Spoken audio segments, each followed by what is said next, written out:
teacher go to school? And here's your... What do you think of what's going on right now, mate? These evil little invisible parasites. Satan-worshipping Freemason moron. Do you understand what I'm saying? We're not run by factions. Get the fuck out of camera! There are much more powerful international forces in play. Is this pink eye? Is this what pink eye is? I don't fucking know what's happening. Please go outside and look at the moon quickly. It's been crazy, guys, but guess what? It's how it is, mate. Mate, because I want to do you slowly. But I ain't spending any time on it. Welcome to the Conditional Release Program, a podcast that delves into the netherworld of cults, crims, and con artists. I'm Jack the Insider, otherwise known as Peter Hoysted for tax purposes. And I'm Joel Hill, and today we have a special guest, the man known as Sam, aka Alternate Media Watch, who lives on Twitter. He's going to give us the down low on the Cooker fundamentalist Christian connection. Overlaps hard. Very much looking forward to that, Joel. And thanks to AMW or Sam for coming along. Yeah, and meanwhile in news, Jack is going to dismantle the right-wing anti-lockdown revisionism that somehow says Sweden won the pandemic. Did they though? It's gold, gold, gold. But not for Sweden. We'll give you the winner and placings later. And in most excellent news, we finally have a beer sponsor. This is one of the proudest moments in my adult life. What you do. Oh, well, yeah. Well, no, actually, I'm actually drinking their draft, and it tastes disturbingly similar to Carlton Draft. It's not as sweet on the back end. I'll certainly give it a try. So I'm going to go on, Joel. I'm going to give you the chance to decide. Who is this wonderful company handing out free beer? So I've been a fan of this brewery, CB Co, for some time now. I've been drinking their beers for ages. They have 6-packs, which I very much appreciate. I definitely lean toward their IPA, which comes in the yellow tin and the Southwest Institute of Public Cellar. Affairs. Oh, no. Yes, no. yes. Isn't it just? Not quite. No, they're actually quite left-leaning, which I'm a big fan of.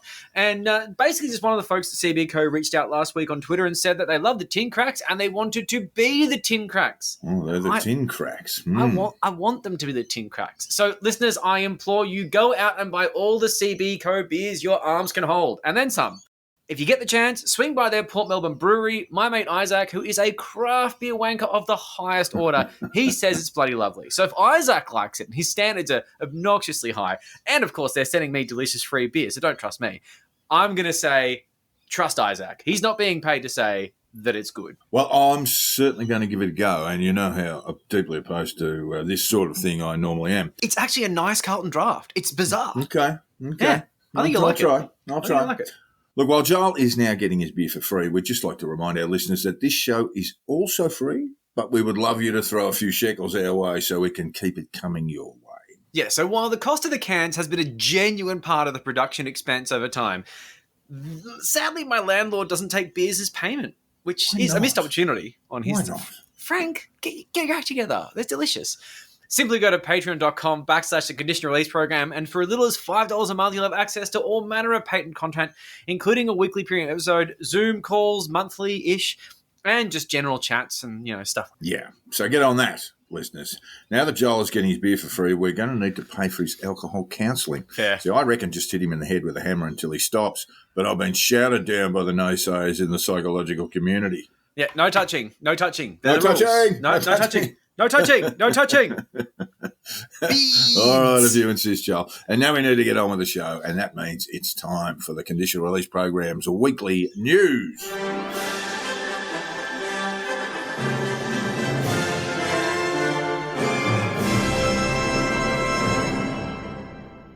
Well, I love Sweden. And I love the Swedes. I love their meatballs, fjords, wonky IKEA furniture, and Volvos, which are like driving around in a Nerf car. A car made entirely of Nerf. It's so safe. Isn't it just? And I love their anti-prostitution laws. Well, actually, I don't.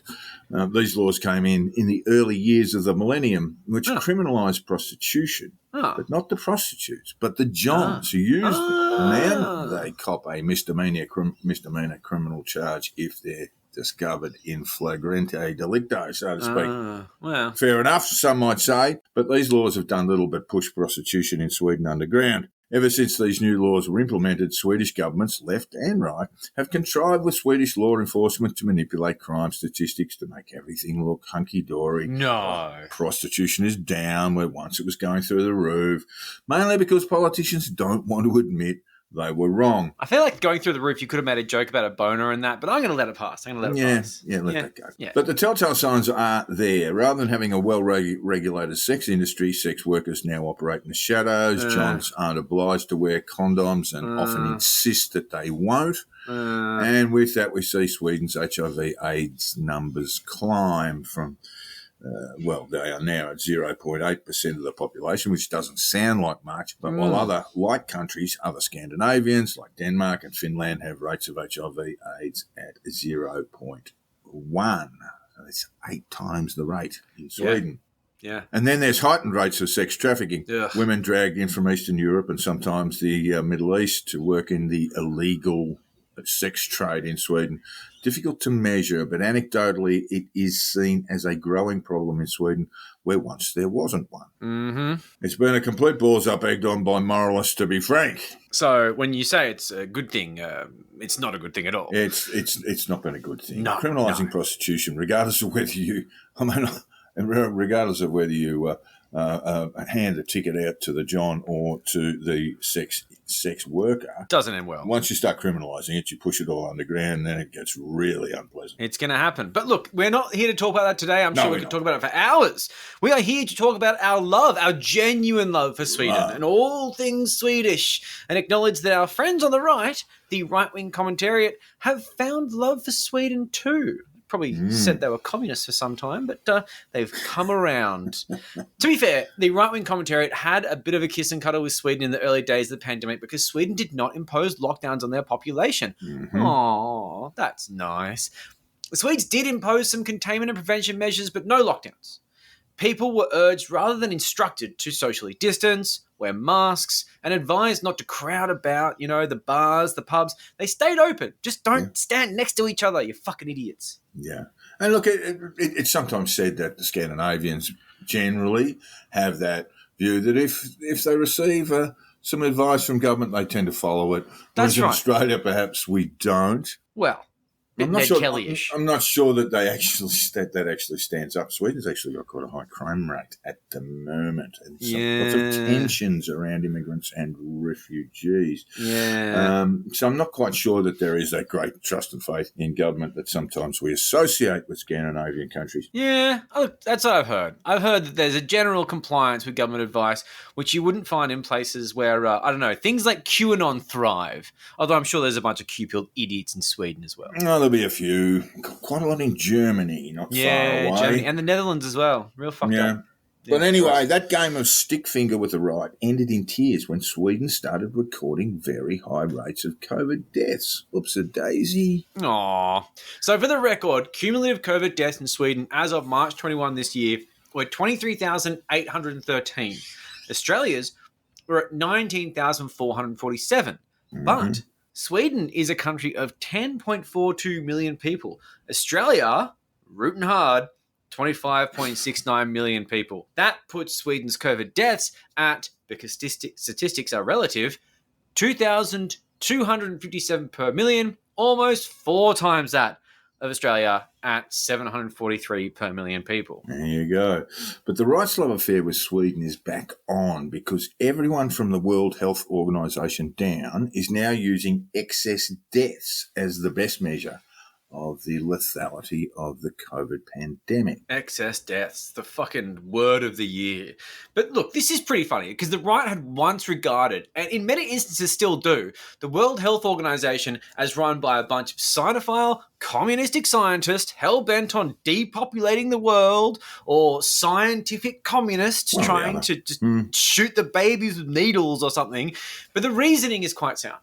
COVID deaths are difficult to quantify. Shit gets fuzzy, especially in countries with little or no healthcare resources. I mean, it makes sense, but it is imperfect. So we'll get to Sweden's and Australia's excess deaths shortly, because there's a bit to cover there. Trust me on that. This is long-winded.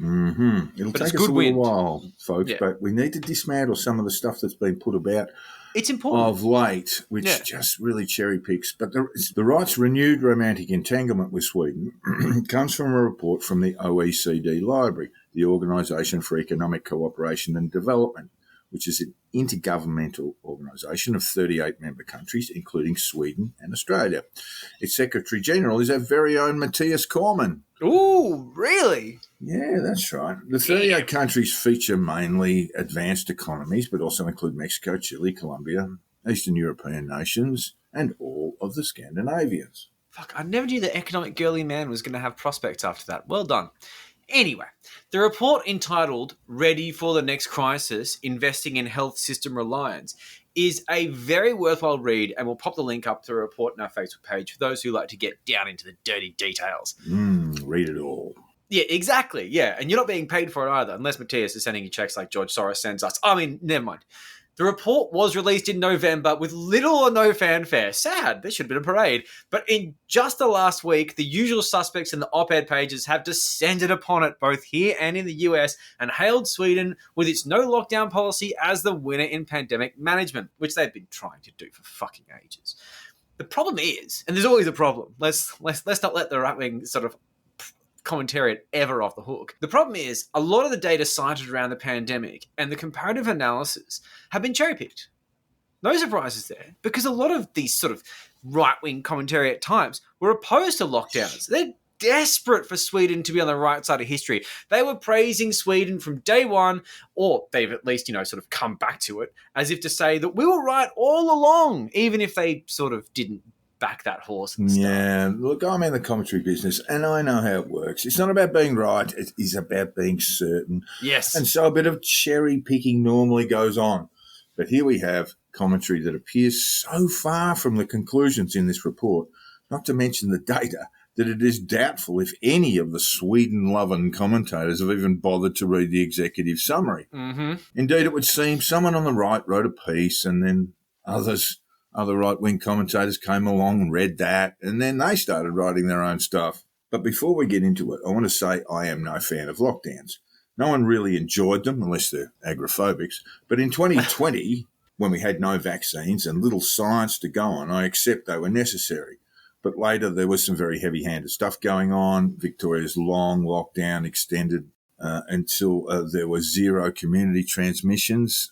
I've never understood that. That is an extreme metric for opening up, and I would love to see the health advice on how that was implemented. But that is a deep secret, of course, that only a Royal Commission could and should explore. Ooh. Other states closed their borders for no good reason, and in New South Wales, parts of Western Sydney were locked down and some fuck-ugly measures introduced that were tougher on them than the rest of us. And there's some pretty shitty government intrusion stuff going on too. Victoria had curfews.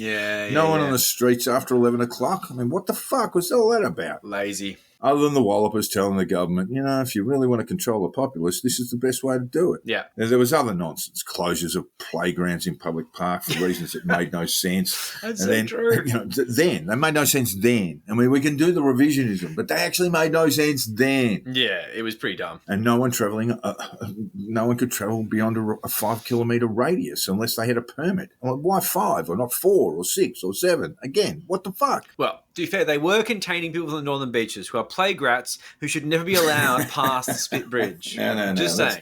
That's not the way to talk about people you bet on to vote a certain way today, Joel.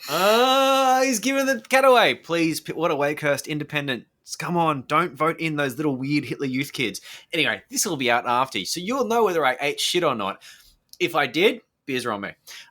So these policies should be properly investigated by a judicial inquiry. Yes, they should. I stand by that. But at the same time, I don't want to appease cookers too much. I fully appreciate mistakes are made, but of course there are going to be mistakes going to be made. Like the expression abundance of caution, which was first used by not my mate, then Treasurer Josh Frydenberg, sucked in for losing your seat. It seemed to be the guiding principle of public policy during the pandemic, and fair game. Abundance of caution, man. Yeah, it's fair. Let's not be revisionistic here. In short, we got a lot of things right and a fair bit wrong, and we need to study and examine our public policy responses. So when the next pandemic comes along, and it will sooner or later, yes, it will, we get a lot more right than we got wrong this time. I say internment camps for cookers is the first thing you have to do. No internet. Number one rule. No internet for cookers. Make a list, take them to a camp, no internet. You're a totalitarian at heart, Joel, I know. If I'm not right. The history of the pandemic is fairly straightforward. The first variants were devastating, and then we moved into the Delta phase with Australia and much of the world still having very low vaccination rates, and it was even more deadly, the Delta variant. and it was choking up hospitals and ICUs. Joel, you got Delta. I just got your I think so. middling Omicron, but you got Delta. Look, I can't be sure because I didn't get a genome test, but what I can say is that Omicron sounds like it's a pussy bitch. I mean, the fact that it's killing people, I mean, blow them over with a feather, literally. I'm telling you right now, my experience with COVID was eye-opening and eye-closing. I thought I was going to catch up on like a whole bunch of TV shows and shit. I couldn't stay awake for more than 10 minutes. I sweat through everything I owned. My doonas became more salt than feather. I had a fucking shit of a few days. Yeah, but I'm glad I saw the other side of it. I've had the flu as well, and the flu fucking sucks as well. So, I mean, like, you know, fair game's fair. But Delta, not a fan. Yeah, look, it seems like you got a dose of Delta. My experience of COVID, I've had it once. Is, you know, I felt a bit shitty for a day. That was about it. And the next day, it was actually the next day I tested positive. But by then I felt fine. I was on my way out the door when my daughter said, "Hey, you probably should have another test, Dad," and it came up positive. Yeah, it's tricky. Anyway, I remember one Sunday morning when we used to record on Sunday morning. Yeah, we did. We recorded a CRP show when the South African data started coming through. A new variant, Omicron. It was more transmissible, more infectious, but less lethal. It looked good. I remember thinking, "Oh, this could be the way out. You know, this is the way out." And so it turned out to be. I mean, people still die of COVID. Australia's rate of COVID deaths was next to nothing in 2020. Of our nearly 20,000 deaths from COVID, 18,000 or so occurred in the last calendar year, with little more than 2,000 cumulative over 2021. So, you know. Over the 2-year period, 2020 to 2021. Yes, of course. 2020 to 2021, yes. Look, it's worth making the point that at the end of 2020, you know, it was less than 1,000. Yeah. You know, the point is, and this is the real point, how are public policymakers expected to know or predict the less lethal Omicron would arrive? I mean, they just simply couldn't at that time. You can't revise all this back to go, you know, COVID's not so bad. You couldn't do that because we've been spanked. We were getting spanked by Delta just literally weeks before. Yeah, and that's the thing. This is where the revisionism starts. As you using the word revisionism, I go with that. That's a great word to use for it because you've got this situation where people are revising history. You've got these anti-vax idiots, these grifters who are attempting to show that either vaccines are unnecessary, pointing to these sort of hospitalization rates now for the unvaccinated, which have declined statistically. But back in the Delta days, they were running at a rate of 9 unvaxxed ICU admissions to 1 vaccinated. Delta fucked you guys up. You saw these anti-vaxxers coughing into live streams, pretending that it's because they got fucking microwaved by an LRAD. No, you had COVID and you can't stop coughing. Yeah, and look, there are, if you want to look selectively at statistics, there was 15 to 1 at certain times in hospitalizations. And so, you know, public policy makers, we have to remember that this was what was running around in terms of Delta, in terms of the first strains of COVID were lethal, particularly lethal for unvaccinated people. And this is the middle of 2021, and the vaccine rates were still quite low. But back to the OECD study and report and its use of excess deaths, which by the way only covered the 2-year period between 2020 and 2021. That's the only data they quoted in that report. And in that time, Sweden's excess deaths ran at positive 3% compared to Australia's 4%, slightly more. And this obliged the right-wing commentators to look elsewhere beyond 2021, most, as far as I can tell, using Our World in data sources, which are perfectly valid for excess deaths in Sweden and Australia and around the world for that matter, and make comparisons between the two. So a Swedish epidemiologist, Anders Tegnell, studied excess deaths in his country, and by his measure, Sweden was number 1 on the podium. Sweet, better than Australia, better than everyone, killing it. Well, not killing it, I guess. Not killing it. No, that's a good thing. So he compared excess deaths between the period starting 2017 at the end of 2019, you know, sort of pre-pandemic, but not far from it, with the start of 2020 to end 2022. And he came up with a figure of 4 plus excess deaths in Sweden between the two periods. 4.4%, right? I just get you, 4.4% excess deaths, and so 4.4% plus what had been experienced in that 2017 to 2019 period. Yeah, 4.4%. Yep. And this figure was hailed by anti-lockdowners and right-wing commentators as a triumph. Sweden wins! Gold, gold, gold for Sweden! Yeah. But another epidemiological method, using the period 2015 to 2019 as the baseline, which was the same measure used in the OECD report, by the way, showed Sweden's excess mortality between the start of 2020 and the end of 2022 at 5.62%, considerably more than the 4.4% Tegnell quoted, and above that of Norway on 5.08% and Denmark on 2.52%. Both Denmark and Norway had lockdowns. Ooh. But there are other measures we might associate with lockdowns, and they too are dealt with in the OECD report. Now, they thought about some stuff. Yeah, so if we follow the argument of the right-wing commentators, in Sweden with no lockdowns, there would be dancing in the streets, free rights for the kids, everyone singing the Dancing Queen, dun-dun, dun-dun, dun-dun, dun-dun. Yeah, look, and I just do want to break away and just say how good I think ABBA were. And I base this on a discussion with a sound engineer who said if you really wanted to get the same harmonies from Agnetha and Anna Fried, you would actually have to assemble a choir of 6 to 8 women. They just had such great range, such ability to harmonise. That's so funny. Yeah, the two girls particularly were wonderful. Two women, of course, were particularly wonderful. And so I've got a lot of respect for that band. I've got respect for ABBA. Like George Michael, I've got respect for. I don't listen, but like, whenever I hear like a George Michael tune come on the supermarket, I'm like, you're a good songwriter. Yeah. Well done, you. And you're a good guy, Rest in too. peace. He was a good guy, he was a good George guy, Michael. too. Yeah. Yeah. Anyway, the logic goes, and we've heard it and read it hundreds of times, that Australia with long lockdowns would be utterly miserable by comparison with rates of depressive illness up the wazoo. Yeah. But the OECD report, the same one the right-wing commentators are quoting, based on a metric of the share of the population suffering from depression or showing symptoms of depression, had Sweden's rate at 11% pre-pandemic, but in 2021 it was 30%, while Australia went from 10% pre-pandemic to 28%. A lower rate of depressive illness or symptoms in Australia with lockdowns than Sweden's without them. Mm-hmm. There's still very high figures on both counts. Very high figures. Let's not gild the lily here, because a pandemic is going to cause depression. It's going to cause anxiety. Pandemics are not known for fun. Yeah, it's a weird thing. That same OECD report that they're quoting from, that these commentators are quoting from, revealed very clearly. There's a table, there's a chart, there's a whole lot of data there. Revealed that Australia's rate of depressive illness or a presentation of symptoms of depression was lower than Sweden's. Yeah, but like you can easily miss that. Like you might just like miss the page, or is a table big enough? Was a table big enough? I'm not even sure that they've read the report. Certainly not from cover to cover.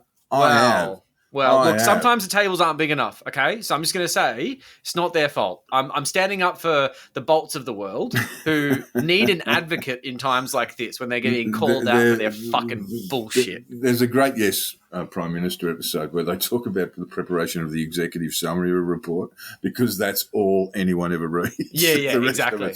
No. And I think a fair bit of that's been going on, but in this particular report, and we'll pop it up again, as we say, to our listeners, we'll pop that OECD report. There's actually no executive summary there.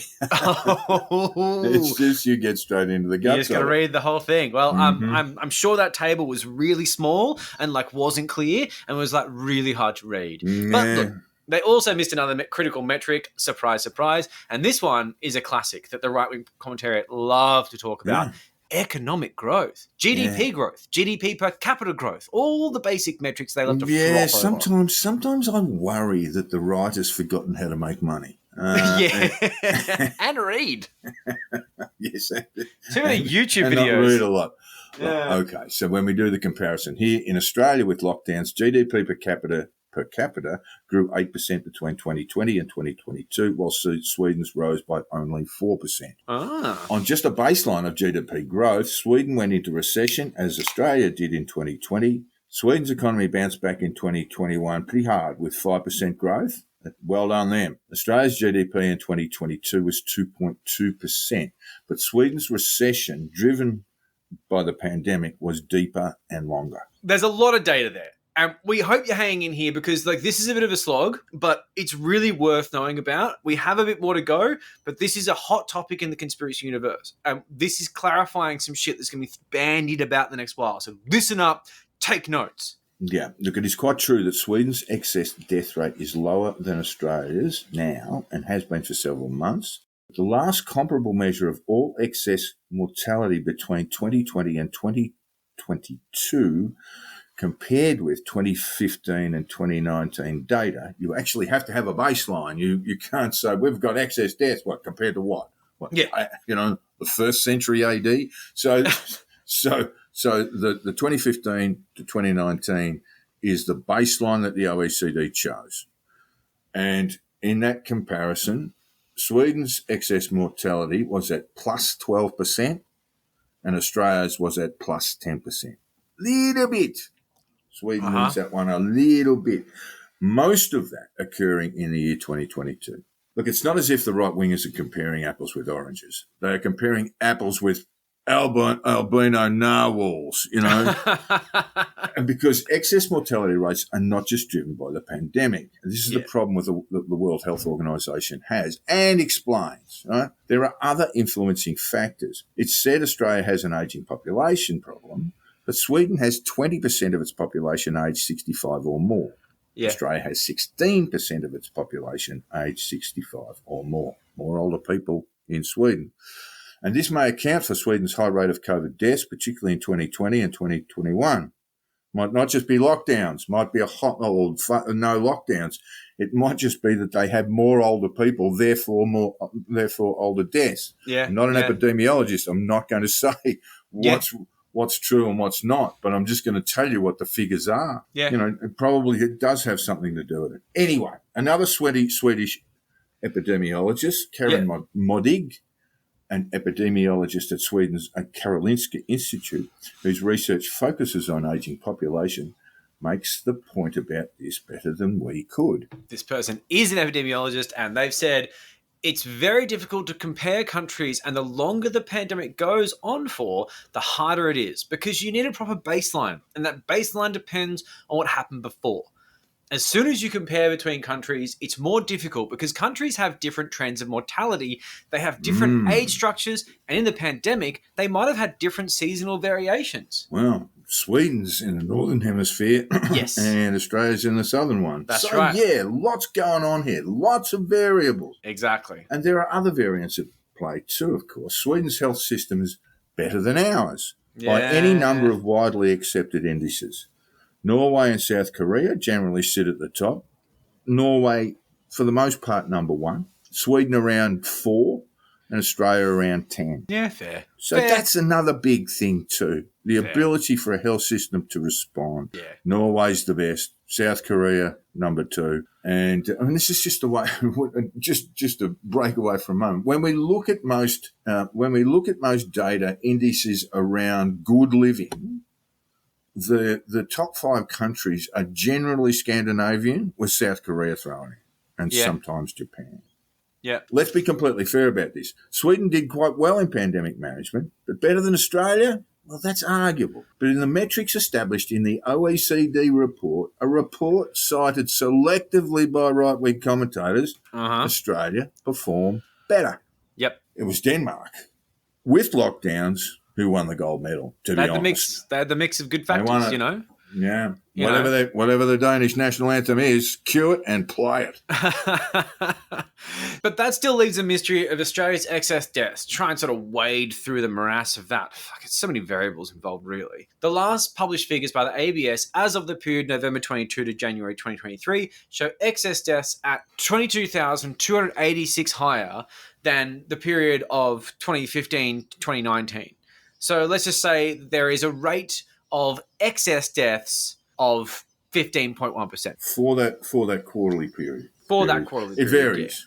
It does I can vary, actually, yeah. while I went looking through the data, I discovered that the 2022 Christmas Day in Sweden, just a Christmas Day, right? Not a long period, compared with the 2015 to 2019 Christmas days, had an increase of 28%. Now, I don't know if there was a train crash or whatever happened. Something bad. But something bad happened. So you can look at these things in great selectivity. But we do have a rate of excess deaths that are running around 10%. And in the last quarter, measurable by the ABS, it is 15.1% or 22,286 excess deaths. More than we expect. More than usual. 15.1% of people on top of those who would have been expected to die Than what anyway. is expected historically. Exactly. In this case, that 2015 to 2019 This is like period.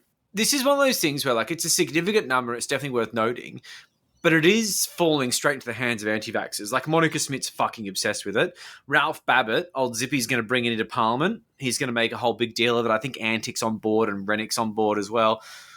At the end of the day, though, when it comes down to what these guys are saying, they're insinuating that it's the vaccine. If it wasn't the vaccine, they wouldn't care. Yeah. It's the only thing that matters. I saw Monica Smith walking around, I think, the Burke Street Mall, but some crowded area anyway, shopping mall somewhere, just pulling people up and saying, "Oh, we've got all these excess deaths. What do you think the cause? What do you think the cause of it is?" And they go, because it's a complicated question, and not many people turn their minds to it. And then she just prompts him and goes, "What about the vaccine?" He goes, "Yeah, it could be the vaccine." Yeah. And obviously she's only broadcasting the ones that she wants people to see. So, you know, like, for every one of those, then at least see one person who's like, Monica, can you go fuck yourself possibly?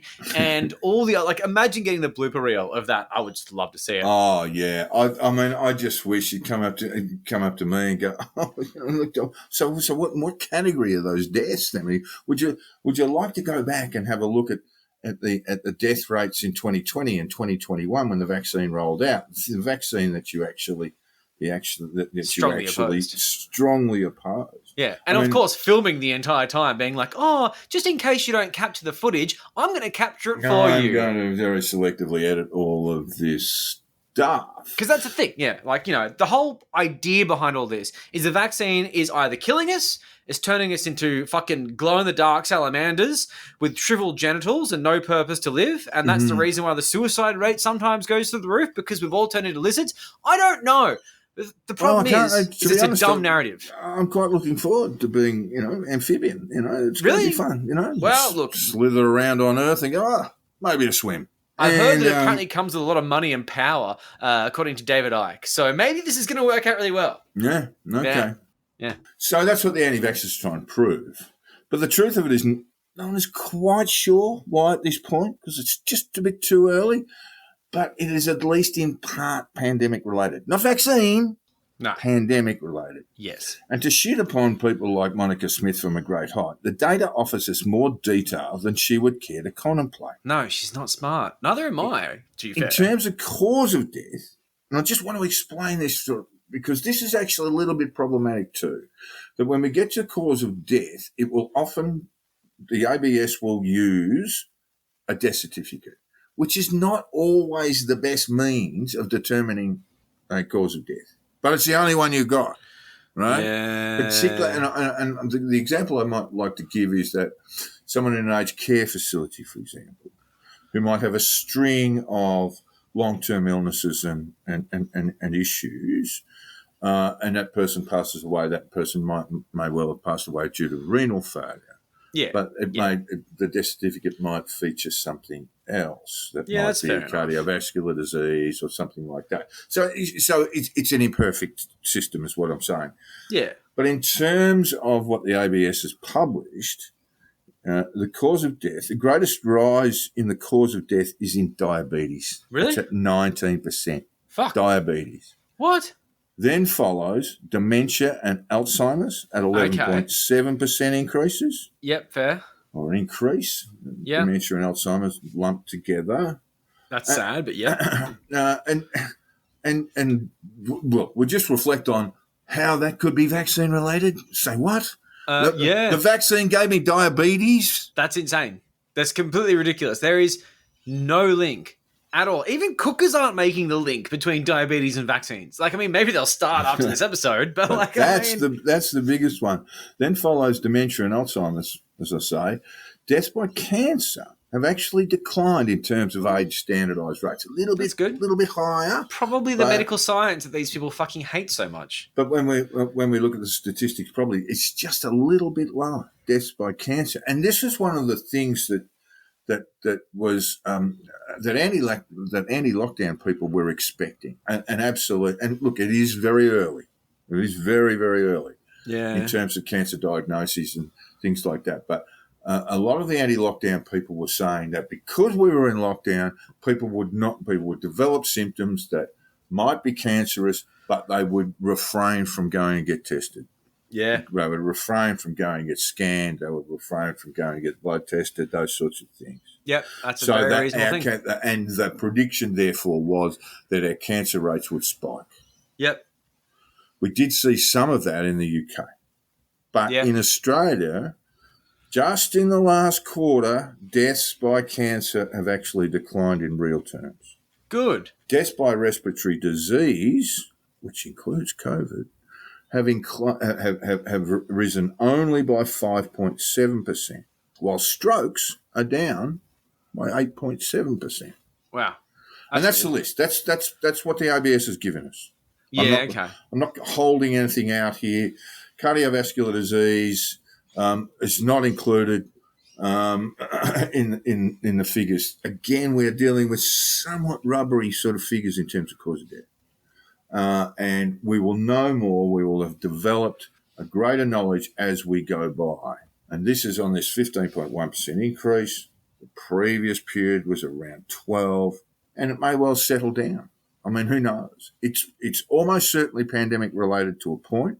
It may have a lot to do with people living, particularly in aged care facilities, and possibly suffering COVID, and then becoming ill with other things. But we don't really know. No, it's very hard. It's very hard to quantify. But it would be absolutely nuts to think that any rise in diabetes or any of these illnesses was vaccine related. Yeah. But you'll hear it from Antic and Babet and all these other clowns.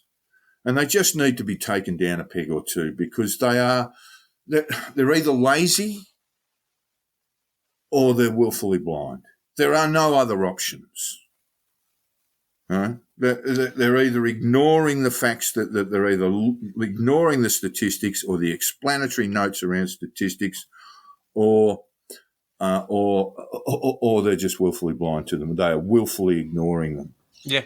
There's no other options. Yeah, that's it. They're either lying or they're too fucking lazy to look it up. And it's on the same page, right? Yeah. It's not as if you have to go, well, I better go and look at some other websites. It's right there in the ABS data. Yeah. And God, I love data. You do. You do. We are sorry we have had to dive so deeply into it, but it is data that exposes the bullshit artists and the ideologically transfixed, and we will get up them every time. Yeah. Good lad. Cows have fucking masks on.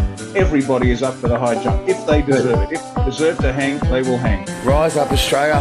Men of Australia, time to step up and be real men. Protect your kids or go down biggest cowards this country has ever seen. Hang that animals. And on this week's Cooker Update, we are joined by Sam, otherwise known as Alternate Media Watchers on Twitter. And Sam does excellent work watching fascists and reporting on them with these excellent politics and minimum waffle, which, I really appreciate that. I strongly recommend to follow if you're still sort of hanging out with Elon's blue bird and that sort of toxic wasteland he's created. But we do have to take this moment to thank him, but also for others for the work they do, because that's the shit that makes this podcast possible. If I had to watch streams and cut things, and no, everything's all neatly packaged up for me, which I can just steal on Twitter and put into a script, and then we can record the show. So big thank you, everyone. Say thank you. Good. Thank you, audience. And now let's cut to the chase. What the fuck happened on Tuesday, 21st of March? A lot happened on Tuesday. It did. I'm sure everyone's seen it by now. So Probably. A group of hundreds of men, somewhere around 500, associated with an organisation called Christian Lives Matter, turned up at an event held at St Michael's Church in Belfield where Mark Latham was meant to be speaking. Cunt. It was made clear that they turned up with the intention of violently assaulting LGBT activists from the group CAR, or Community Action for Rainbow Rights, who had publicly advertised a protest at the event. CAR were there to protest the event, which led to a counter-protest from CLM. The activists from CAR were heavily outnumbered. There was about 15 people there from CAR, and it's sad to say that they weren't ready for 500 people. No. Or for a fight. No. CLM had clear intent to commit acts of violence. They made it very clear in the run-up to this event. Yeah, they were pretty fucking brutal. We'll talk about that in a bit. But like basically, just to give you an idea of what the CAR group is basically a bunch of uni student activists, mostly from UCID. And I know the type. When I went to Sydney University, most of them have these sort of good intentions. They run for student politics. They can be kind of annoying. Some of them are pricks. But to their credit, they turn up. They do. Like, you know, they've got infinite spare time, but fuck, they don't. They turn up. And in this situation, they really turned up. And as you'll hear as this episode goes, you've got to respect that, because this was in the face of calls for serious violence, which, like I say, we're going to get to. They showed up to say, loudly and proudly, the transphobic bigots like Latham are not welcome in polite society and can fuck right off. Now, I, on the other hand, brave me, stayed home and watched it on Twitter. So genuine respect for these kids walking to the Lions Den, most of them in their early 20s, and just respect. Yeah, exactly. Much respect for them showing up. I mean, I don't even think they made it onto the church grounds. They were just, it was doomed from the minute they got there, you know. Luckily, there was some police there to at least form a blockade around them. Yeah. But yeah, CLM members followed them and, you know, demonized them, yelling, fuck off back to Newtown, don't come back to this area, you grubs, calling them animals.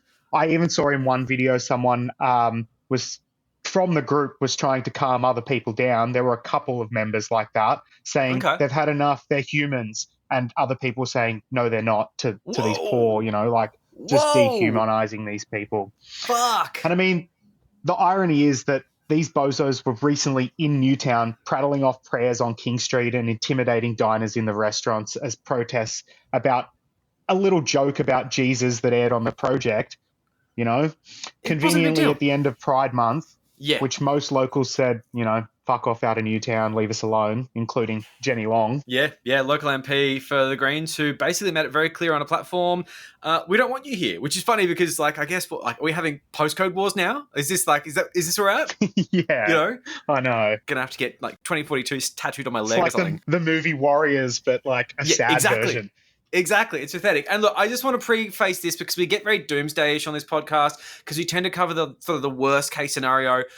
We need to remember the tolerant in this society when it comes to anyone in, as the bigots like to say, the alphabet, but across the whole spectrum. Generally speaking, people are very tolerant. That's the majority of people, the absolute majority of people. You saw the, you know, people marching for the last month in solidarity with the LGBTQIA community. The intolerant bigots that we're about to discuss, these hate peddlers, these extremists, and of course these annoying, perpetually online turfs, they're on the fringe. But the thing about violence is it amplifies everything. So for every pride walk across the Harbour Bridge where we all shake each other's hand and fly flags, one swung fist could just cancel out an entire city full of goodwill. And that is what's happening here. This entire situation is being underpinned by what I would call imminent violence, which kind of nixes a lot of that warm feeling. Yeah, it's not a very good situation. So Christian Lives Matter is an online group created in 2017, conveniently just before the same-sex marriage plebiscite. And in the lead up to that, they were very vocal about how much they hate LGBT people. Oh, yeah. The group's leader is a man by the name of Charlie Barkos. So the group has about 26,000 members on Facebook, 18,000 on Instagram, and it claims to rally around people for the persecution of Christians in the Middle East. But it's front for just a hate group. They're just a hate group. Yeah, so they have an undertone of violent rhetoric towards anything they see as a threat to their religion. Yeah, exactly. They like, oh no, we're under threat. We're the perpetual victims. By the way, we're going to beat the shit out of people. I mean, like, I would go as far as to say this is also a perceived threat against their sort of patriarchal power. they're a very masculine group, and there's a real sense of male dominance there, and they do not want to lose that grip. They're terrified of losing this power. Daniel Morrison speaks about this extensively, and the whole reason why QAnon exists. It's the patriarchy's dying throes, but they're willing to express this power in very masculine forms, in the form of violence, in order to hold on to this power, desperately clawing onto it. Yeah, definitely. And as I've been looking through the groups this week, there's been a lot of Andrew Tate videos on some of these people from CLM's profiles. Of course and there is. Things like that being That's posted. so embarrassing. Yeah, I think so as well. I like to call him Dalsim now. Yoga fire. Yeah. The group was very active in voicing its opposition to the same-sex marriage plebiscite, with posts on their Facebook arguing that same-sex marriage would be, just that slippery slope argument that will lead to pedophilia, bestiality, and incest. And they post videos of people painting over their LGBT artwork, like George Michael and Jesus in the Inner West. That was great, yeah. These absurd claims were legitimised by clowns like Corey Bernardi and Bronwyn Bishop, and also used as ammunition in the campaign by the Australian Christian lobby to soak fear into the hearts of Aussie voters scared by a big bad gay conspiracy. They're coming for our children. Yeah. Shut up. Yeah. It's just repurposed tropes, Exactly. Yeah. During the pandemic, though, there appeared to have been a bit of a split in the Sydney church down the lines of anti-vaccine and pro-vaccine. Interesting. And with Sydney's communities, their ethnic communities, they're very skeptical of being told what to do by governments and power structures outside of the church. So a lot of these people, and I have a couple of friends who fit into these, I have a couple of Croatian friends and stuff like that fit into these groups, and they were just, just fell straight into the anti-vax conspiracies. Yeah, makes sense. Yeah, there's been a lot of crossovers between the Christian Lives Matter movement and the freedom movement. So we see figures like that. One of the admins from Our Voices Matter, which is owned by Alan Hashim, a prominent anti-vaxxer by the name of Diana Bood. She's affiliated with Christian Lives Matter. We're seeing lots of videos of Romeo Georges now. He's back posting about Christian. Yeah. He's found his new cause, after he's been defeated by, defeated by the anti-vax war.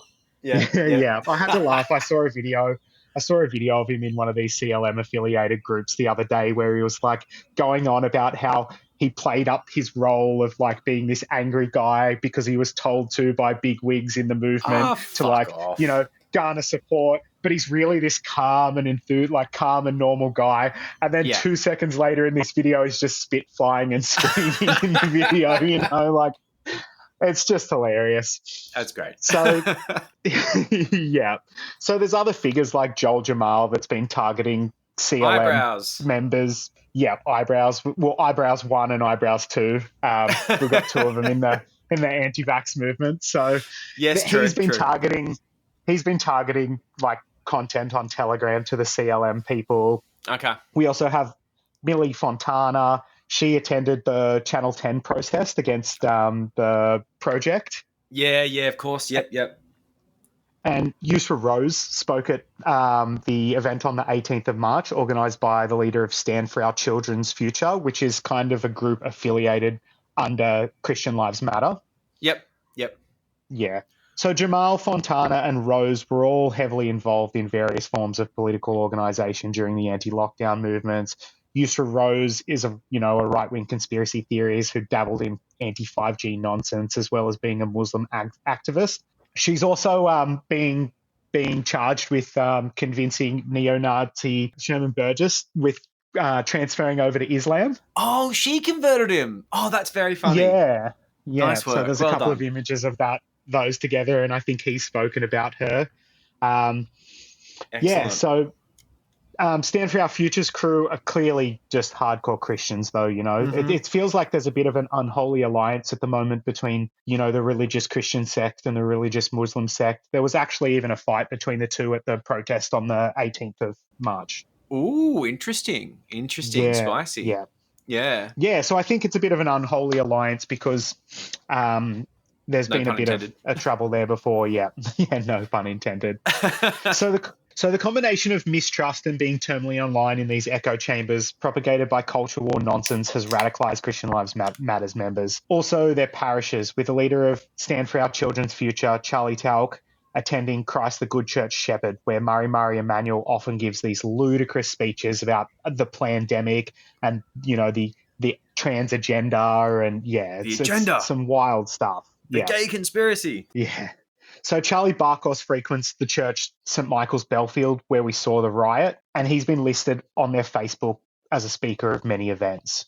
During lockdowns, he made videos with prominent figures like Martin Iles from the Australian Christian Lobby, Miranda Devine, and he also ironically spoke very highly of George Pell, which is hilarious because real pedos, these guys just, they want nothing to do with them. No issue, no problem.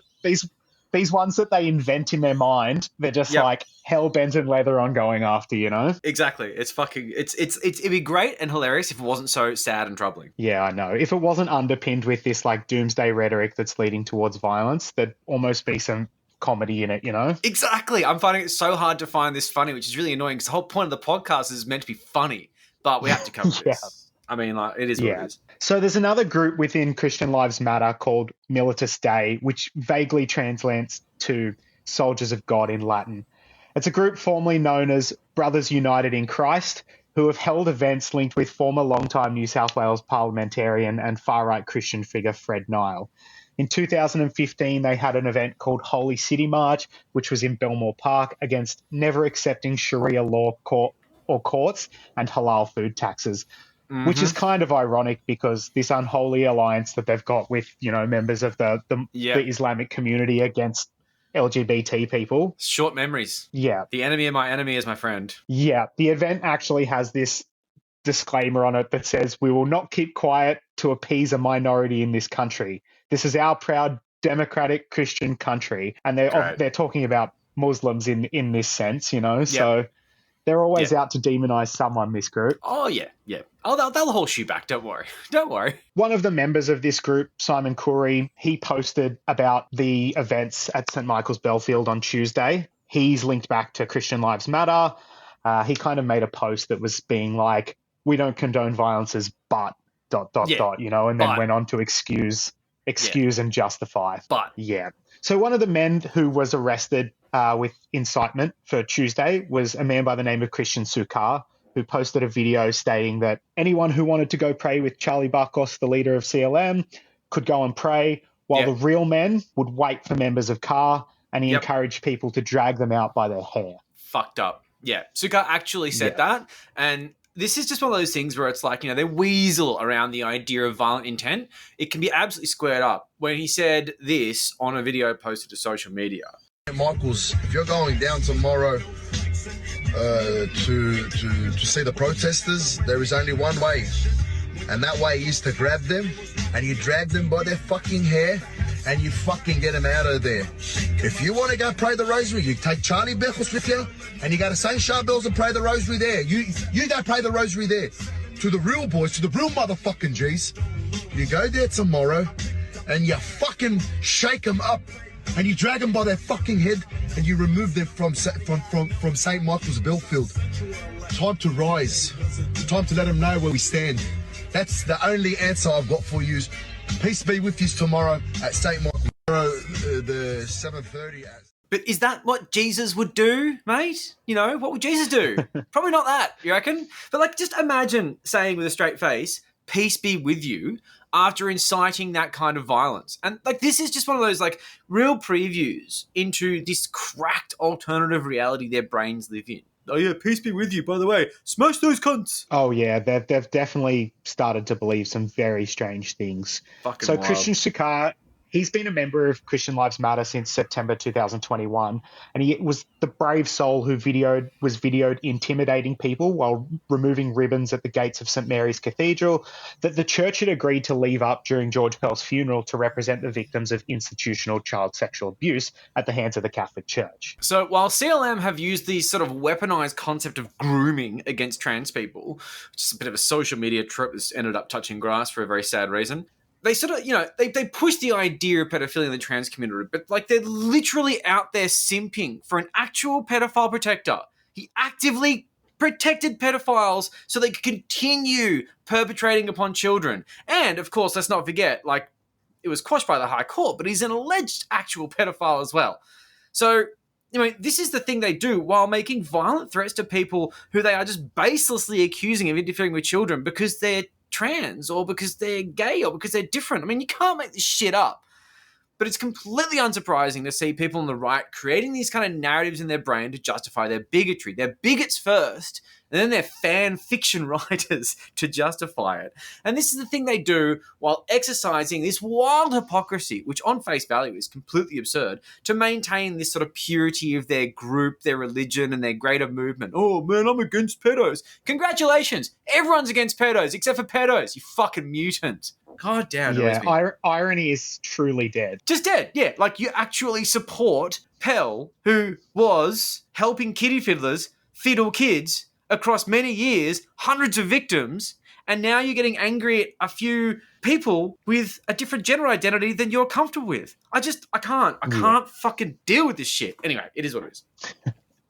Yeah, so the group Christian Lives Matter, it operates really ambiguously. So it's basically just a Facebook group with members that they can rally around their causes so that every time something happens, they can just distance themselves from the people who did it and wipe their hands clean. They can be like, no, they weren't with us. No, this wasn't organized but with us. But it's run by Charlie Barkos, and the overtones of the messages clearly express a violent intent, they're there to demonize and radicalize. They're there to demonize the LGBT community and radicalize people against them.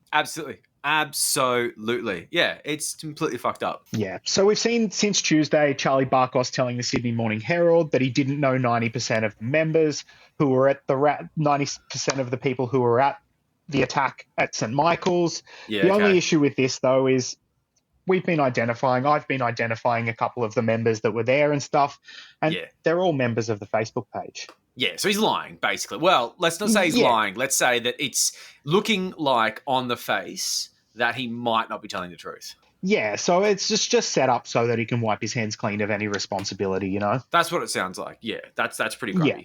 So Christian Sukar has also come out in an interview with right-wing pest Chris Goveries, claiming that the activists from CAR were actually sent by the government to bait the group into a situation. I know, the audacity, right? I know. To bait the group into a situation that would portray them as a violent mob.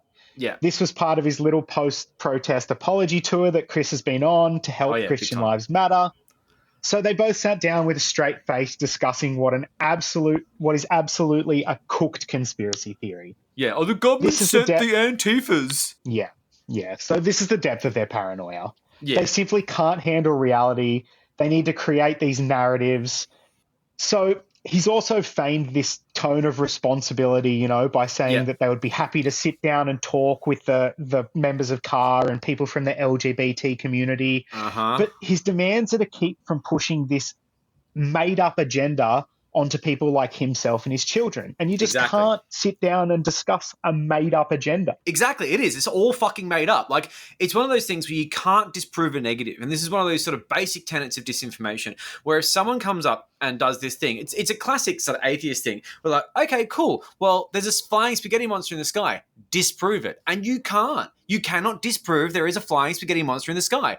And it is a perfect analogy for the absurdity of coming forward with something which is complete nonsense and then telling me, okay, now you got to work with this. No, I refuse to work with these things because they're bullshit and you've got to call them out for what they are. And I think people are doing that well on social media. Because realistically, what the fuck does talking mean when the demands are, essentially, from these Christian Lives Matter guys, that trans people don't exist? That is the fundamental part here. They have very, very consciously equated the trans community with pedophiles. So they have created a situation where it is impermissible that they exist at all. No one's going to sit here and argue that we should have at least a good representative of pedophiles in the fucking community. That's just not an argument at all. So you've got this situation where trans people aren't pushing an agenda. They are simply trying to exist. So what? If they have these fucking conversations about what's good and what's not and what's keeping away from kids, and then suddenly Coles decides to run a trans flag in the catalogue because Mardi Gras is around the corner, does that mean negotiations have now broken down? The ceasefire is over? the lads can go crack some heads in Newtown for the night? We know they want to.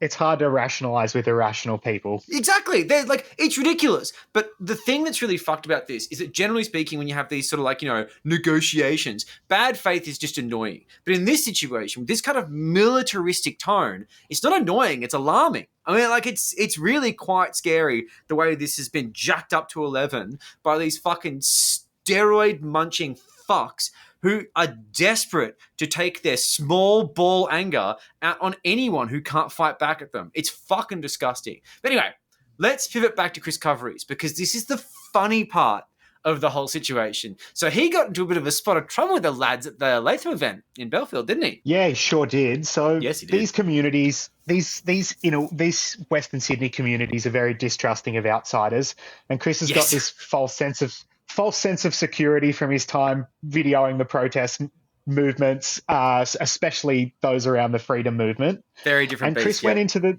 CLM crowd with his usual enthusiasm and found he wasn't very welcome. No. With a large men telling him to get the fuck out of there and pushing him to the ground. Aww. The camera captured the look on his face as he lay there waiting for the boys, who ran up and started to attack him while he was on the ground. That's very unfortunate. Look, honestly, I actually did, when I saw the report of this and watched the video, I genuinely felt a feeling of sorrow for him. So I went to send him some well wishes, and it turned out he blocked me on Twitter. Anyway, look, at the time, it was a genuine look of confusion and fear, because the camera pivots there and you see his face as he lies on the ground and waits for what's going to happen next. Because he was in deep, deep shit, and he knew it, but he wasn't sure how deep. And that's the confusion part. He wasn't sure how terrified he should be, but he was definitely terrified. And for good reason. Yeah, definitely for good reason. So a couple of the guys from CLM actually managed to recognize him, and they jumped in the middle and, sort of stood over him, protecting him, picked him up, dusted him off. A couple of the guys who were digging into him took his phone and smashed it, and his other gear was damaged in the process. So now he started a fundraiser to recoup the damages, because, he doesn't plan on taking any action against the assailants. No, he doesn't. And this, of course, is in stark contrast to situations of the past where left-wing activists have had altercations with Chris.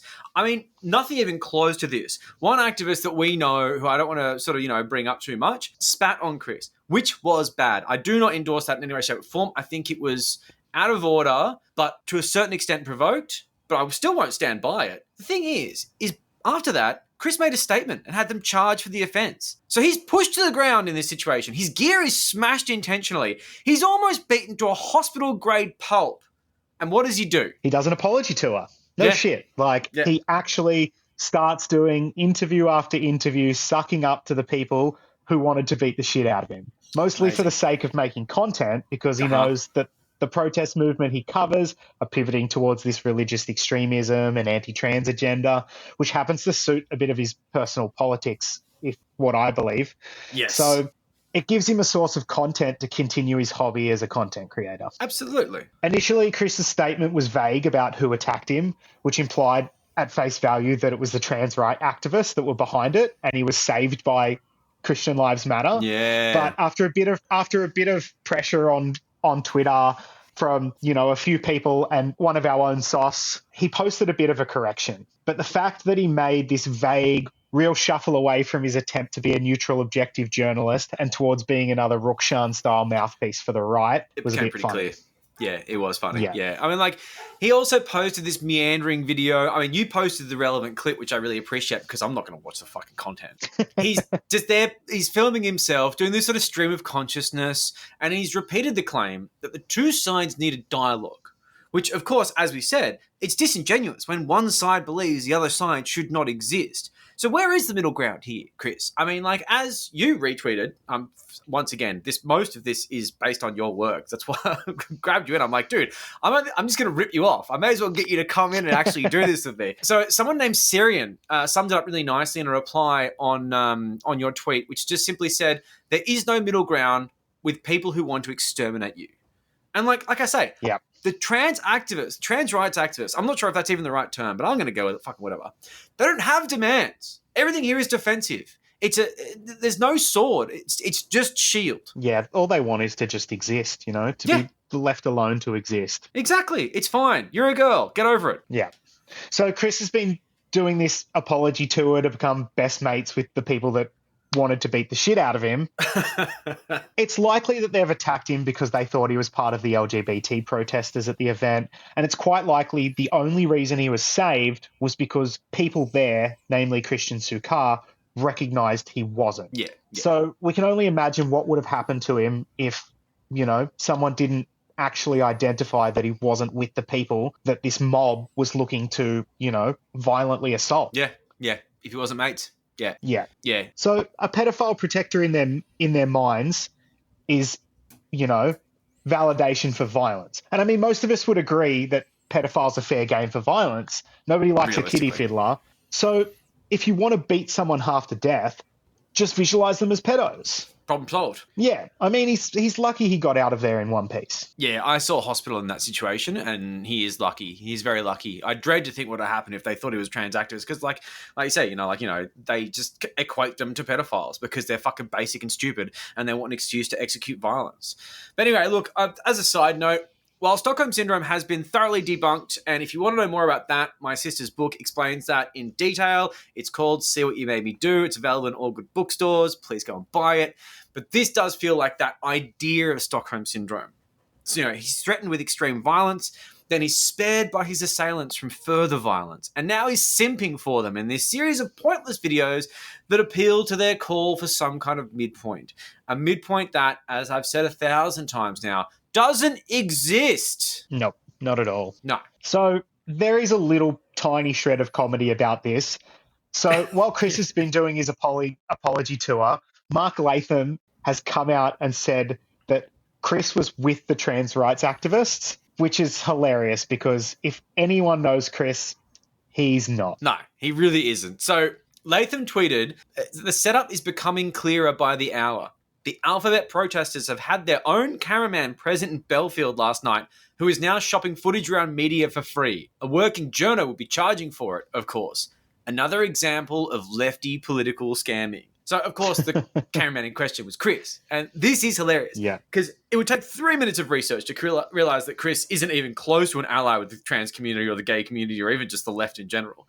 Like, at all. But the great thing also, that burn about being a working journo, because he's like a hobbyist, that he would charge for it. It was always going to get under Chris's skin. It all totally follows this sort of dopey narrative that anything bad on the right is actually anti-fascist. So you got January 6th, you got the Nazis appearing at the Posey Park event in Melbourne, all organised by anti-fascists. Like some sort of George Soros-led conspiracy. It's fucking stupid. But it does work, because you have these chuds who actually believe this shit. They want to retain this idea of virtuousness in their cause. So anything bad that happens, that's the guys we're against. And they live by these things. They don't just believe it. Like, they really fucking believe it.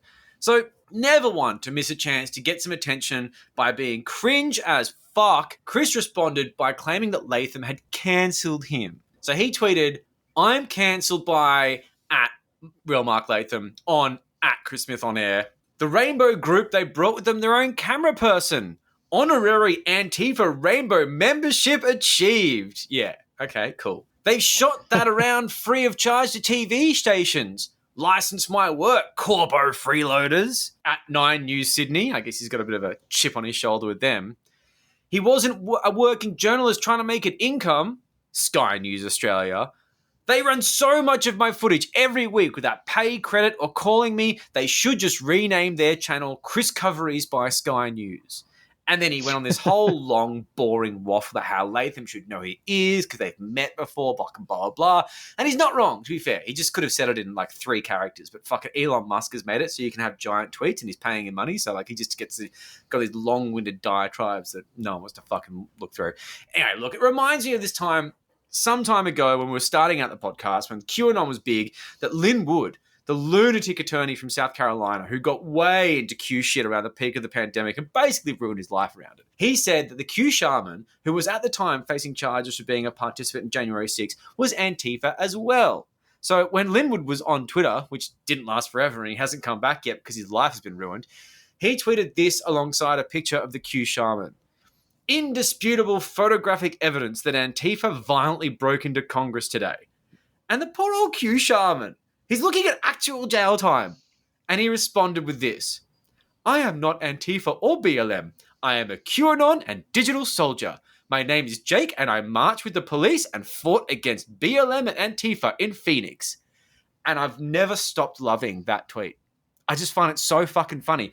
But it speaks volumes to the way in which the right will absolutely throw their own under the bus when it suits them. If you look bad in public, all of a sudden you're a lefty, which is the thing they've told you to fight against for God knows how long, with God knows how many personal risks. Anyway, look, that was a little bit off topic. So let's get back to Christo-fascists, because that's what we're here for. Yeah, so Christian Sukar was arrested because, these right-wing rubes can't help but post their crimes online. So after he posted that video, the cops dragged him into the station. And, because Chris is just such a good guy to everyone around, Chris went in to help. Oh my so Chris God. went in and made a statement to the police in favour of so Christian bad. Sukar. Oh my that God. could only be labelled as pretty pro-CLM. Yeah. So this level of which he's sucking up to these guys that pretty much ultimately tried to put him in hospital is just embarrassing. They were going to beat the shit out of him. And as a side note as well, like these vicious protests, they always seem to be underpinned by an excuse. So the act of intimidation in Newtown was underpinned by that joke on television that made them all upset, like Jesus getting nailed for a few days and coming back for more. They claimed that at the church event, there was a crucifix that was broken and it was sort of used to justify this sense of violence and outrage. The incitement of violence came before the event, so claiming this is the basis for their backlash is absolute bullshit. But the actual claim of a crucifix being broken, which has been a way that people like Latham, Jamal, and the church representatives can sort of divert blame onto the car protesters. Well, it may never have happened. Yeah, that's right. So the entire claim is based around a social media post that was put up on TikTok.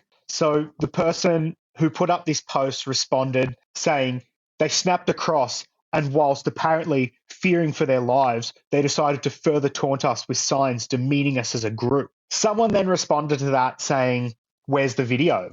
And they've gone, "Oh, it's on my phone, but I'm not posting it thanks to these new laws where police can search your phone without a warrant if they just have suspicion." Yeah. It smells a lot like bullshit to me. That's basically like the sort of, social media sort of culture wars equivalent of saying, "Yeah, I've got a girlfriend. She's beautiful, but she goes to another school, so I can't introduce you to her." Nah. Her dad's really strict, but she definitely exists. So in the Sydney Morning Herald article that you were interviewed in, there was a great quote from Associate Professor Josh Roos, an expert in politics, religion, and extremism at Deakin University. Their words, not mine. And he said, "Religion no longer has the sway it once had. The church doesn't structure society in a way they're comfortable with. They feel like they're facing an existential threat," which I was like, yes. But the next bit is like, amen times 1,000. No pun intended. It sounds remarkably similar to the guys who wanted to go off and fight a jihad to defend Islam. It takes these guys from their mundane lives and turns them into warriors and heroes, protectors of their faith. And the kids, because, making this all about their kids is the rally cry that will justify any further violence because it's not about them. This is very selfless. They're fighting for the kids. What about the kids, though? You just make that up as you go along. You can just call everyone a pedophile if you want to. Just make sure it feels good in your head before you start punching people in the face. None of this needs to be rooted in reality. The past few years have taught us that truth is meaningless when it comes to ideological crusades, even in a situation where all the information in the world is available at your fingers. Why let the truth get in the good way of a good lynching? It's been like this for years. Probably millennia at this point. But there is something quite special about the post-truth era where this kind of digital disinformation has made it easier to organize, easier to perpetrate, potentially easier to even get away with this kind of stuff. But either way, this kind of vicious rhetoric has become a genuine force in the political discourse, and I don't like it. So in the aftermath of all this, Christian Lives Matter have gone into a bit of a damage control. They've made their Instagram private, and they're starting to post members of CAR who they've identified on their Facebook page. Yeah. They've highlighted the identity of two people so far. One who writes for a socialist alternative newspaper, Red Flag, and another who simply just thinks trans people should be able to exist, which is good on. something that everyone should think. Totally reasonable. The posts are clearly meant to intimidate activists with the idea that if you come up against CLM, they will post your identity and then nature will take its course. Yeah. It's the kind of violent threat to an activist that is very effective at shutting them down, especially uni students with few resources that are up against violent, steroid-ridden men. Yeah, exactly. I mean, like, these are the kind of guys who have trading money who can just basically, they've got utes, they've just got the ability to inflict so much more harm than some kid living in a fucking student co-op in Camperdown. I mean, I don't like it. So, look, at the end of the day, in summary, the culture wars have just gone batshit insane. This level of added violence has made it go from people sort of bickering on social media and turfs being annoying into actual real-life harm to marginalised people in the trans community who find it hard enough to get by in a so-called tolerant society already. We do not need this. No one needs this at all. It's all nasty. I don't care if you need a purpose because your masculinity is being compromised. Find a fucking hobby. Start crocheting, you fucking idiot. So CLM have made it clear that they're not safe in Western Sydney. So you can't go to Western Sydney if you're a trans person because some fucking thug is going to come and beat the shit out of you. But it turns out you're not even safe in fucking Newtown, where they turn up and they start fucking praying at you and chasing you down fucking alleyways. Passive-aggressive prayer. Exactly. It's disgusting. In Newtown, the trans community are highly valued. They are a part of the tapestry here. And I believe that generally speaking in Newtown, in that inner west sort of vibe, the community seeks to protect trans people within it. But this escalation is bad. I mean, what will come of it is hard to know, and I don't want to be the doomsday guy. Like I say, most people are cool, but a minority of violent people can inflict untold exponential damage. The thing that I do know is that these Maronite lads, they're not listening to me, they're not listening to you, but they will listen to their mothers. So, I am calling upon the mothers of the Maronites who are causing all this shit to give their boys a clip over the ears and ground them for a month. That is the only way this is going to be fixed. The mums. Unfortunately, I've seen a lot of the mums in these groups just participating. God damn it.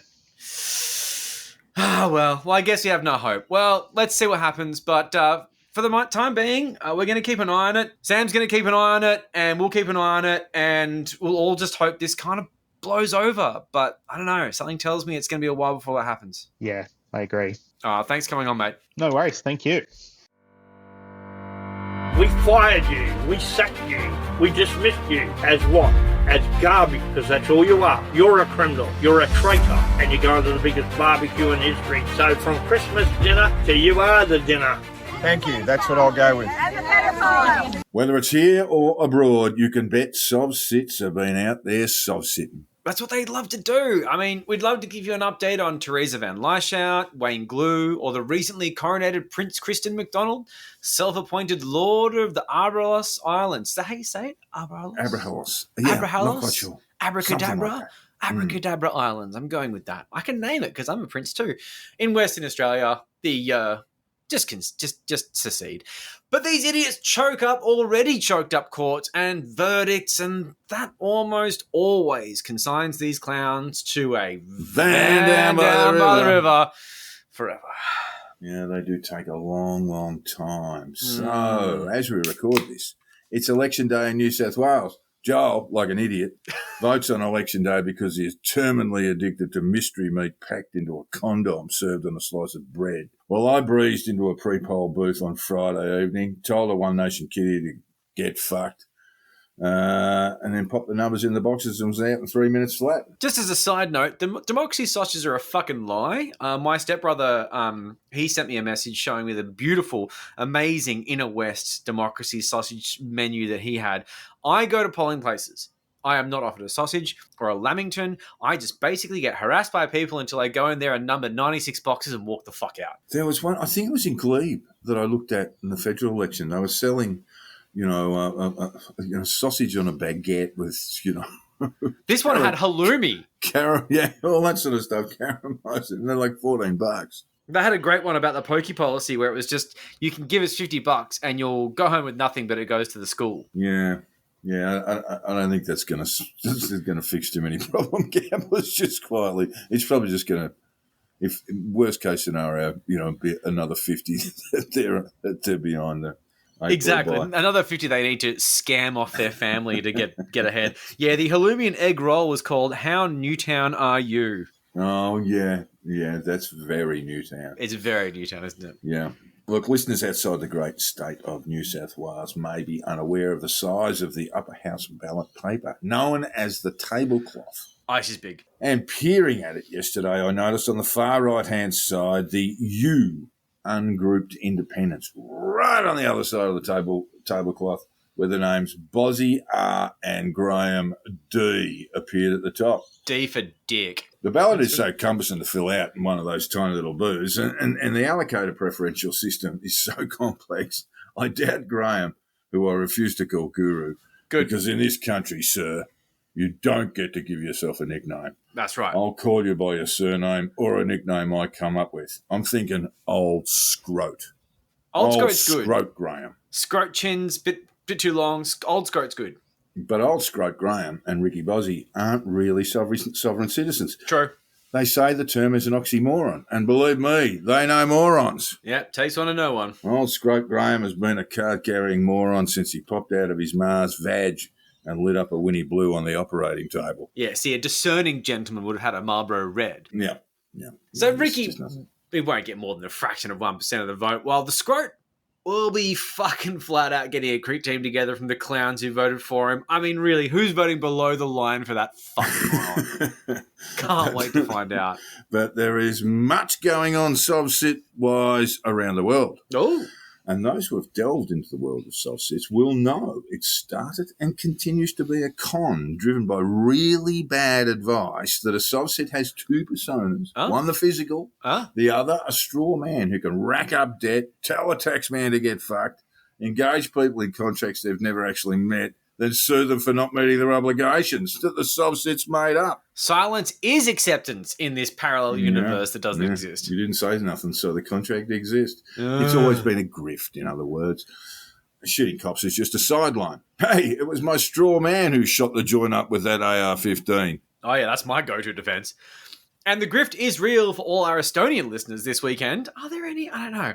When the capital town, we might have one. We've got tons in like Singapore, Egypt. This is a tilt for an Estonian audience. I think we actually regularly enter the Egyptian Apple. We do charts. in Singapore. Yeah. I don't know why. Anyway, we love you.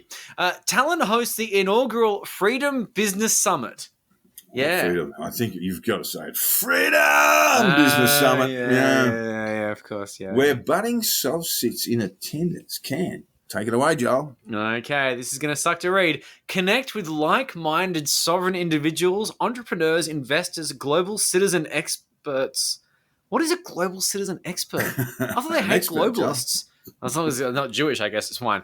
To learn about best strategies about relocation and getting second citizenship. Where are you going, Sealand? The fuck? Sovereign location, independent lifestyle, and flags theory? I didn't even know. Flags. What is flags theory? No. There's so much to learn. You got me. This universe is so wide. Finding best jurisdiction, incorporation, and e-residency. I kind of get that, kind of. I kind of want to go to this. Global investing strategies, investment migration, and tax planning. Okay. Basic. Yeah, running remote company and managing distributed teams. Oh, I mean, that's just corporate speak. Building safety net, personal sovereignty, and inner freedom. Inner freedom, that last part sounds kind of boring. Lifestyle design and holistic life approach. Learn the best strategies from world-renowned speakers and companies like eResidency Estonia, Safety Wing, Running Remote, Upwork, isn't that like an actual company? And others. Freedom Business Summit is a premier online event for those looking to mitigate geopolitical risks and take their freedom back. Take their freedom back! I just want to go. I like this. Well, I got some good news, Joe. Ooh, because look, I want to learn from top experts. That's what they're speaking. I want to gain valuable insights and connect with a global community to build my freedom lifestyle. Literally what they're offering. I'm into it. I want to go.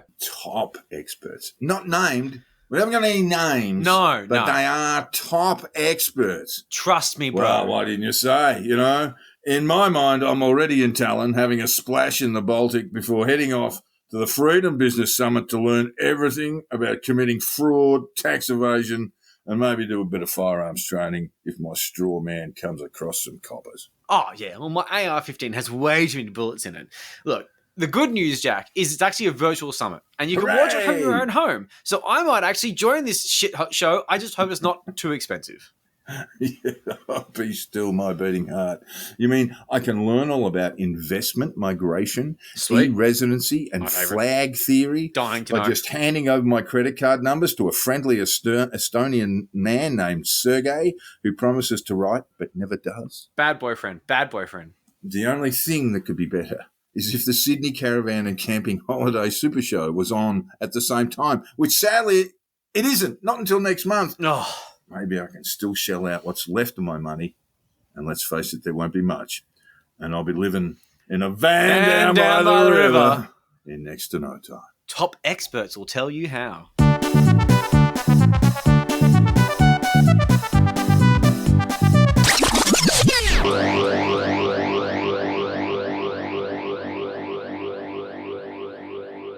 I'm a staunch patriot.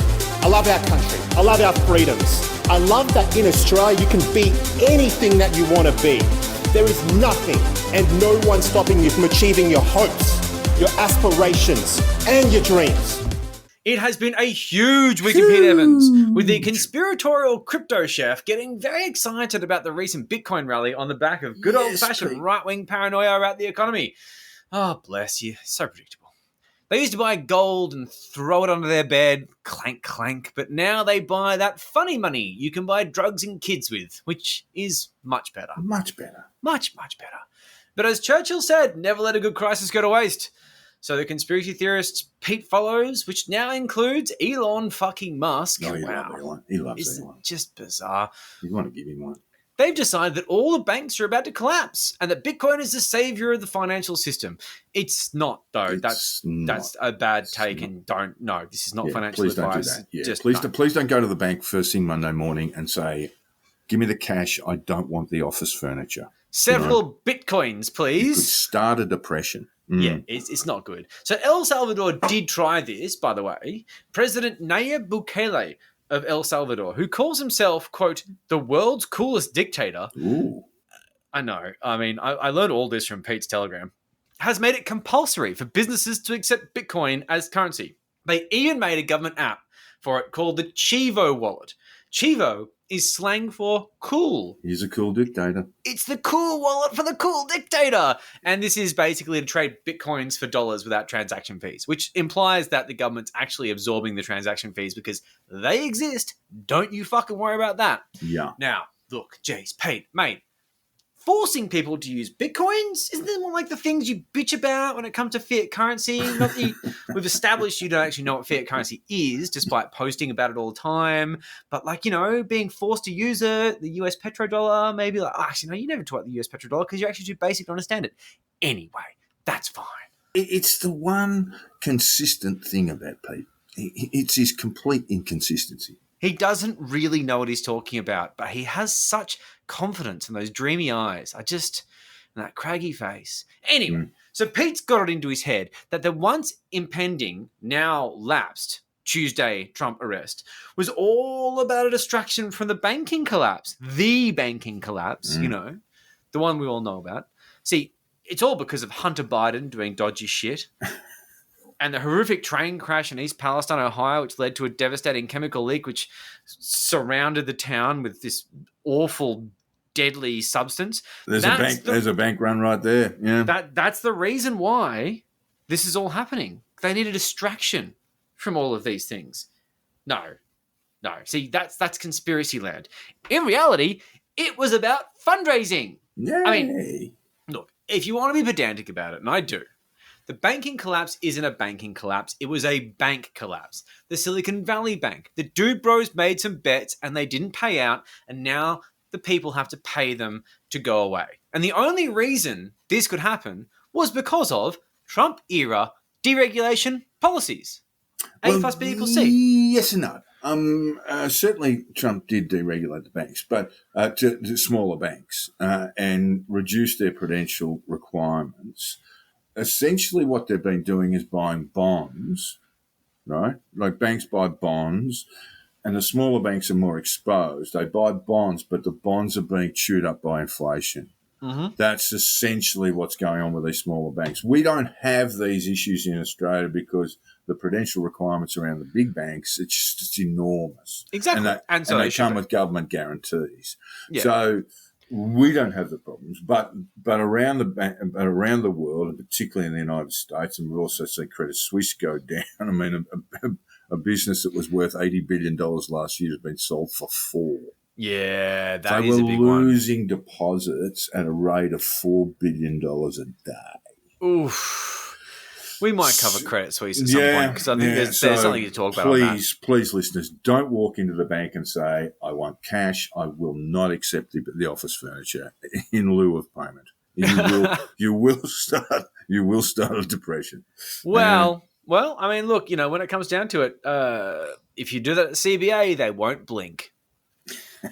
So when it comes down to these sort of things, yes, Trump-era deregulation policies had a part in this, which of course they don't like to talk about.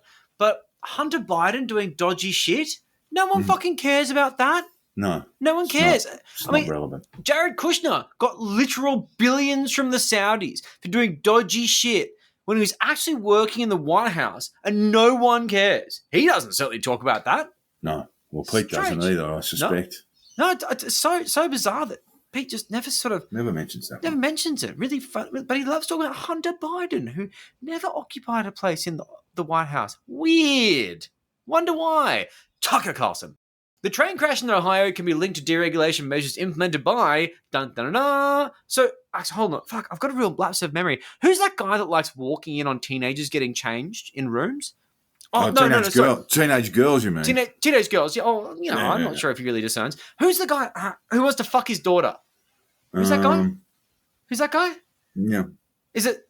Oh, Donald Trump. Donald Trump. That's his name. Sorry, I find it hard to remember him because he's just so rarely in the news.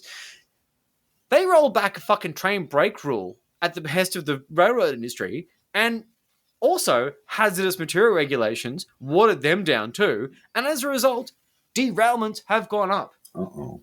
So Pete's here fucking bitching about how these fucking terrible incidents are awful, and they're all to do with his fucking savior. But let's get back to the real reason why Donald Trump's arrest was imminent. Fundraising. That's it. Taking money from morons. So we all heard the word from Donnie himself that his arrest was impending, and for the most part we believed it because, generally speaking, ex-presidents tend to act in good faith. Why did we expect that? As with everything Donnie does, it was a complete circus. He called for his supporters to protest, which, I mean they would have done anyway. Will he be in handcuffs? Apparently he wanted to be taken away in handcuffs. What, for like a cool Instagram moment? This was also to make his supporters upset. But what do upset supporters do? Very interesting element of the Trump arrest. And it's really, as we said in our premium episode, it's really just him saying he's going to be arrested. That's it. The we did that in the premium episode, yes. The New York DA's indictment, I think the grand jury is still sitting. I think it's still going, yep. That doesn't mean an indictment can't occur, but it's likely not to. Well, it's certainly Tuesday came and went and nothing happened. That's right, because he made it up. Yeah, but there's an interesting element to this because he's actually being sued civilly for rape of one particular person. Really? I won't go into the details a lot, but when he's arrested, Joel, if and when he's arrested. If and when, yes. He gets his fingerprints taken, and also, Joel, cheek swab. Oh no, he's fucked. Mandatory in New York, baby. Ooh. So yeah, have a bit of this. Have a bit of this, Donnie. I mean, that's when and if. He's the only one who's saying he's going to get arrested. By the way. That's it. Because I mean, like, in the end, and this is the thing that makes me laugh at this whole thing, conspiracy theorists are blabbing on about bank collapses. They're blabbing on about fucking terrible disasters that are arguably all Donald Trump's indirect fault. Mm-hmm. This whole entire thing was designed to just get him to give him money. It's all about fundraising. And it fucking worked. His idiot cult threw money at him to defend his good name against the big, bad, deep state. So this is what the fundraising email actually said. This is a quote. Barricades are being set up around Manhattan Criminal Court as their nation awaits an announcement on whether President Donald J. Trump will be, in caps, indicted, despite having committed, also in caps, no crime. Oh, no. Please make a contribution to stand with President Trump at this critical moment for 1,500% impact. What's that mean? It doesn't mean fucking anything. It doesn't mean anything, does it? But it's a good number. It looks terrific. Gamified political donations because someone figured out people are morons. If you give them $1, it will actually mean $1,500 worth of impact. It's great. That's not how the percentage works. I love it. So this stunt, all based on a complete fabrication by Trump, raised $1.5 million of absolute easy money. Jesus Christ. So as for the banking collapse, well, in a very Monica Smith moment, MAGA chuds have decided that hitting the streets for their orange overlord is a bit much. It's a bit of an effort.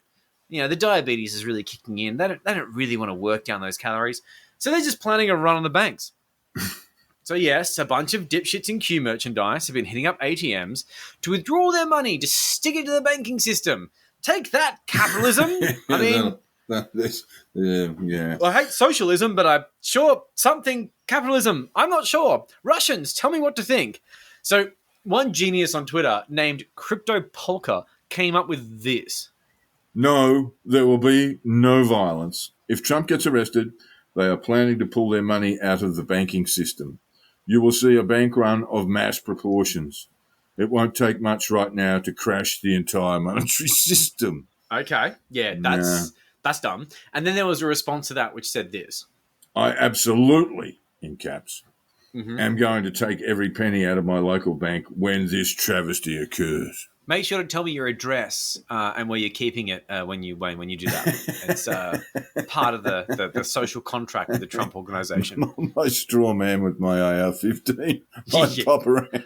Actually, to be fair, have a bit of a rummage under your bed. They have an AR-15 too, so maybe not. And it's quite likely they'd never leave the house too. But look, I know, to me, it was crazy to think that Crypto Polka had no idea how banking works. It is very, very, but it was a huge shock to me. It looks like he might be an idiot. It's been a rough week. It's entirely possible. It's been a hard week for everyone. So let's look at this again.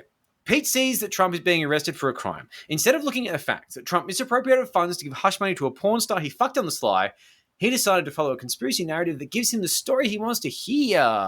And that's all a distraction from the evil things the people he's been told not to like are doing. Their plans were foiled. And they would have got away with it too, if it weren't for that pesky sex pest David Avocado Wolf. As usual, Pete lives in a fantasy land of his own making. He simply believes what he wants to believe, his own truth, so to say.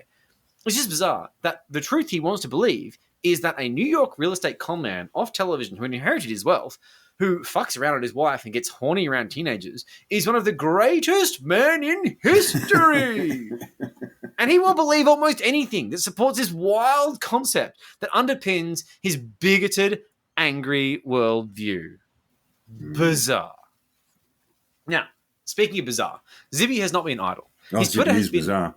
Utterly, he's so bizarre. He's been sharing weird Trump memes, generally just getting more shameless. It's like, hold on, they can't really fire me, huh? Well, test your theory, my friend. He's joined the TikTok is evil because it's Chinese bandwagon and will almost certainly waste Senate time trying to ban it.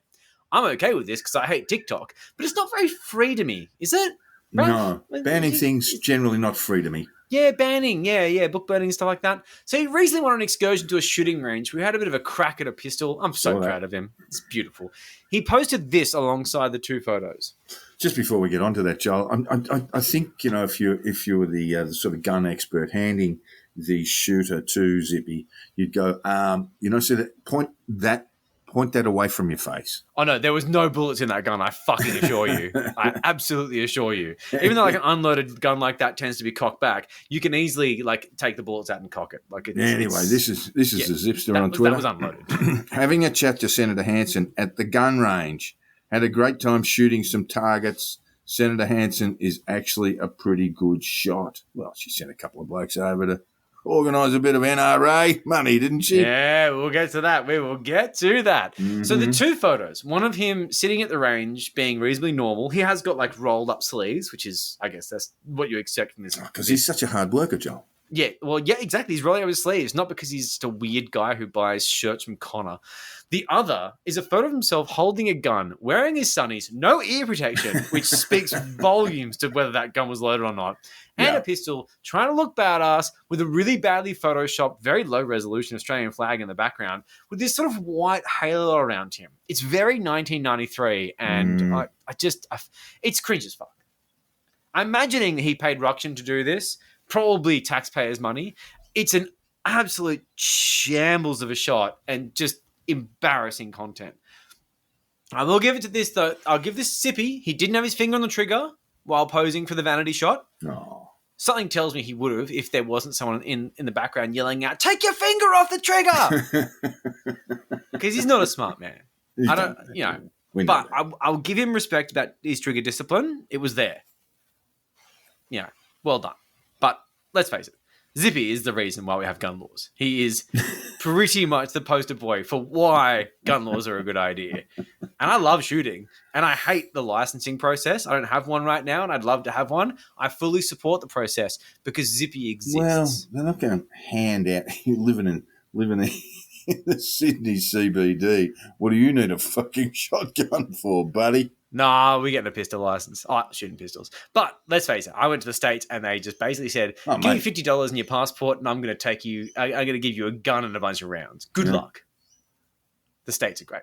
So you would think that Senator Hanson wanted to stay away from public displays with firearms after it was exposed in 2019 that James Ashby and Steve Dixon were stung by an Al Jazeera journo posing as an NRA lobbyist trying to get money for the party. Yeah. Aww. They asked for around $20 million to sprut guns in Australia, and they got on the source, as they said, and bent over for the gun guy who was going to give them some cash.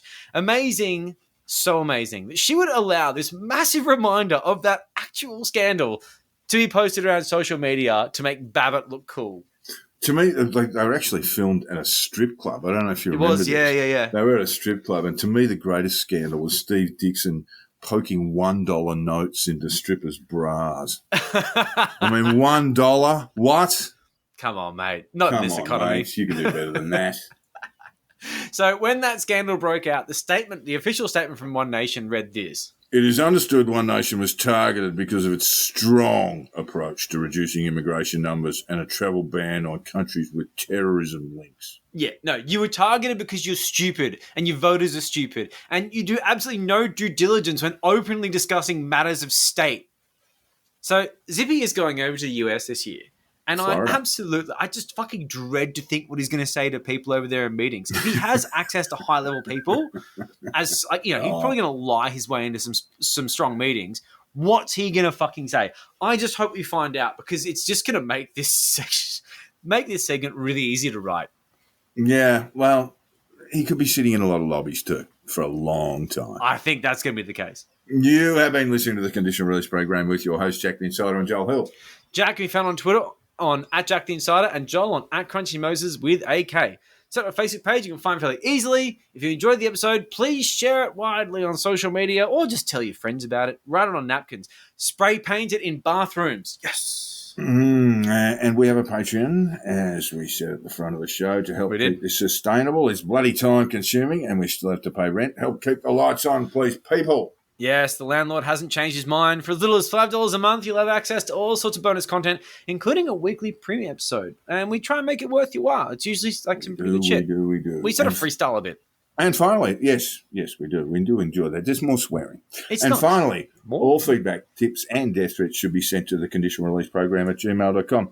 We would love to hear from you, even if it's to tell us that Sweden makes the best furniture in the world, but only on a metric that measures how many deaths per 100,000 cabinets built. It's one. Ouch. Don't know about that, mate. But they do make a nice meatball. Yeah, let's focus on meatball. But is the meatball made from the people dying from the cabinet building? Can't be sure. It's that. It tastes a bit like chicken. Yeah. It tastes like Volvo. Thanks, listeners. See you next time. I don't think I ever want to talk to any of those people. Fuck me, you guys are bastards.